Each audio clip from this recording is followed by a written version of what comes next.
So Broadway has extended its total shutdown until at least May 30th, but there is no sign that production will reconvene even be ready before September 2021. Why did Paris, Berlin, even London were able to come back to some normality? Shows with 25 to 50% capacity. I know some amazing companies are playing Molière right now. Monsieur X from Mathilde Almé is back on tour. Singers are back on with audiences. But in the US, it's still totally shut down. So it is true, the legendary New York Metropolitan Opera is closed until September 2021. Their musicians, the choirs, stage techs, everybody has been without pay since last April. Even Cirque du Soleil went bankrupt and cut over 3,500 jobs. Cruise boat artists, we're going to talk about it, are unemployed, and amusement park production have no idea when they will be rehired.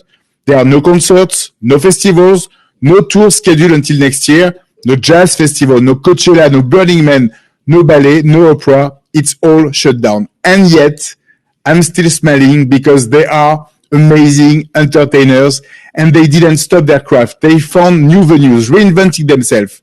We've all enjoyed the many Zoom like Broadway reunions of all-time favorites. We've watched and rewatched Hamilton on Disney+. Dance festival have gone virtual, like the one close to my heart, the Fire Island Dance Festival. And some artists are actually finding new audiences. I don't know if the public really understand how terrible the situation is, but there is silver lining. That's why I am so thrilled to welcome to America, with a French accent, to the show, Elisabeth Eckerd-Ross and Scott Ross. You two did not slow down at all during COVID. I think we got busier, actually.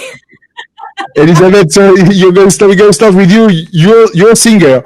You're the co-creator. You're the head writer of Socialite. It's a comedy group. We are going to talk about it in a second. But you're also the head of your own production company, For Real. How did you see? I put the French accent on it. How did you handle the whole COVID announcement when you realized things were going to shut down for a while? It forced us to innovate, honestly. Of course, it was very, very challenging, not being able to film in person anymore outside of your own bubble.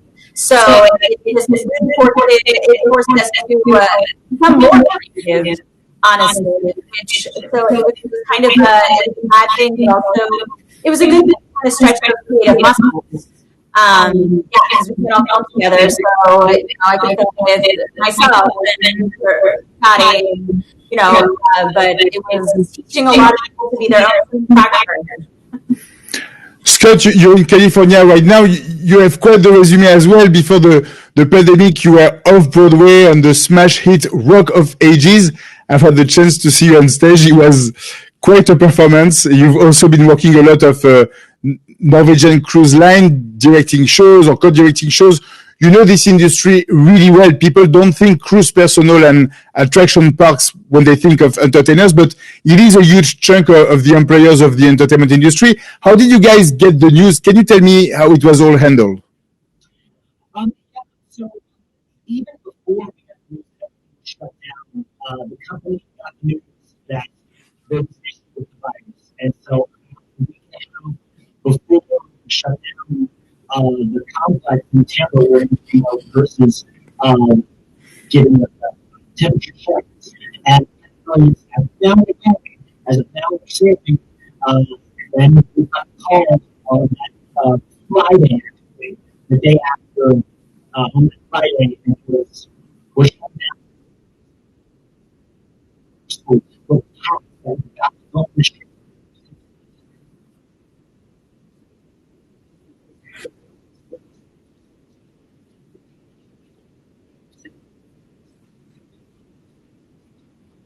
No way.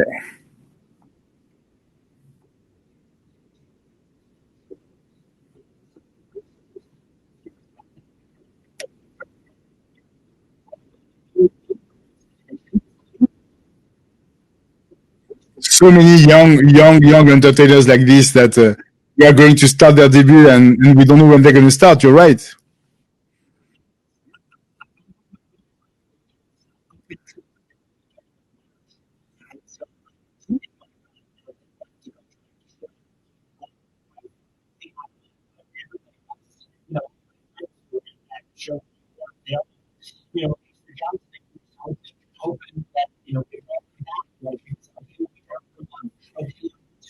3 months, and now it's just kind of extended so long that, And COVID became very real for the cast of Rock of Ages. You've lost one of the cast member, Nick Cordero. yeah,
putting something out with a message, that we are putting something out that's going to be meaningful. And we were like, what better that, nothing is more important right now than getting out and voting. And it's also Halloween. So, and actually, one of our members, Katie Claire, she has been wanting to do a Rocky Horror parody for months. And she's kept being like, well, could it work now? Could it work now? And then finally we're like, now.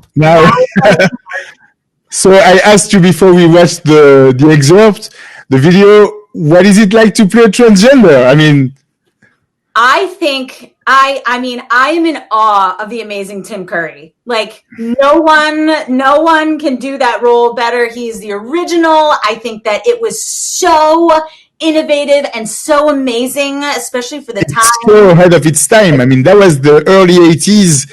Yeah. Like 40 years later, it's extremely accurate. It's brilliant. So it's just an honor to be able to play that iconic of a role. And it's one of those things where you step into it just hoping that you can do it even the slightest bit of justice in comparison to the original. So Scotty, tell me what it was like to I mean, I want to know because you guys actually interacted with other performers. So you had to keep your distance. You have to wear a mask in between takes. So how was that like? Well, this one was we were able to do a lot of outdoor shots. With being later in the pandemic, we've realized with spacing and being outdoors, it's a lot safer. So you'll notice most of the shots are outdoors. So we use that. They use that to their advantage. And then I think Lizzie took one trip into someone's apartment and it was like wearing a hazmat suit and we're going to go and get these shots. I literally, again, our lovely Maria Briggs and Kevin Schuring, our Brad and Janet, they were so gracious as to, I have been tested, make sure that I was COVID-free, testing negative. And so I literally changed my clothes before I went into their apartment to film. I had a mask, I had a shield, we had gloves, we were social distancing the whole time. Yeah. So that was the only time that I was entering someone's space to film. Any other time we were filming outside and or getting the remote shots from our dancers. It was hilarious watching them run all over Astoria Park in full Rocky Horror costume. Outfits, yeah. People loved it. People wanted to stop and take pictures with us. It was like Hollywood Boulevard. I know you guys are also teachers. You're teaching in dance studios. They've been hit really, really badly. It's really hard to educate kids with social distance and teach them to dance without a partner. It's possible, and amazing studio owners and dance teachers have completely reinvented themselves during this crazy time, learning how to broadcast a class via Zoom and keep the kids focused.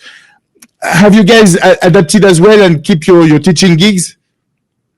So we had a couple, and it is extremely challenging. It depends on what you're doing. It's very easy to critique a monologue. It's very easy to critique a commercial side, voiceover audition, anything dealing with audition technique is actually fine on Zoom. Voice lessons are fine on Zoom. Mm-hmm. The skill that is challenging to replicate is actual, stage performance where you're having interaction with someone. And that's just really challenging. It's very challenging. I know that when we go back to it, hopefully it comes back. And if we get our jobs back, especially we need to hire new casts for our Sid Norman show. One of the things I need to do is I need to hear these four people in the same room sing together and relate to each other. Mm-hmm. You can't do that on Zoom. So we either have to just take a chance that they can do it, or find another way to figure out how do we replicate that, four people, same room, tight harmony. It's unbelievably challenging. What will you keep from these COVID times? What will you carry on with you afterwards? Even if you go back to a certain normal, what will you want to keep in the future that you've discovered during COVID? Getting to go to the park every morning with my daughter. Okay. And okay, that's amazing. There's nothing that can top that, but professionally. Sorry. So yeah, no, I mean, like for example, will you continue like producing videos the way you've been producing videos? Is that something that you want to continue because you didn't think it was as amazing, or that you could reach that many audience like that than with videos like that? I absolutely think so. I love the element. I mean, I'm a cinematographer, so I come from a stickler of shots. Like I'm always all, about like, oh, get the shot, get the shot. But I love, like I said, having to innovate and use the mixed media and be able to, yes, get the great shots that I want to get, but then also get more people involved. And this process, having to have people send in, footage that they shot on their iPhone, like it's just so amazing to have such a large cast where, if I was just filming it in person, I might not be working with, 30 dancers, but now I am because, they could just do their own thing and then send it to me. So I think that I would definitely keep that because I think it's just so creative. It's creative for them as well to be able to, go through the process, even though they may not be working at the time. Yeah. So I love the inclusiveness of the new process that we've had to do. Scotty, you ever thought about that?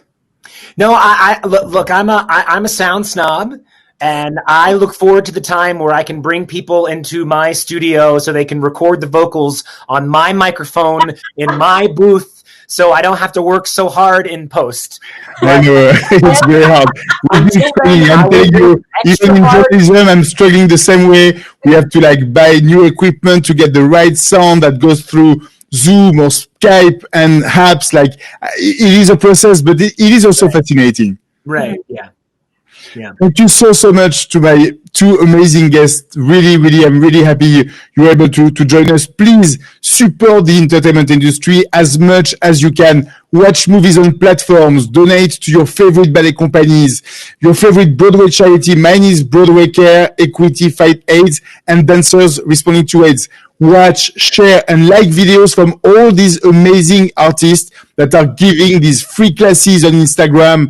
They do it all for free to keep being in shape and to keep us in shape. And singers, actors, Broadway performers, choreographers, videographers, all these incredible talents, they will be back on stage. And I hope everyone will come back in masses to give them the applause, the bravos, the standing ovations they all deserve. Scotty and Lydie, thank you so much for being our guest.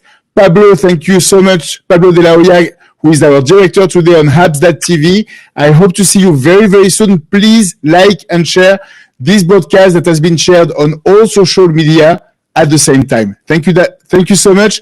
David Benaim for América, Scotty and Lydie with a French accent. Bye, guys. Thank you.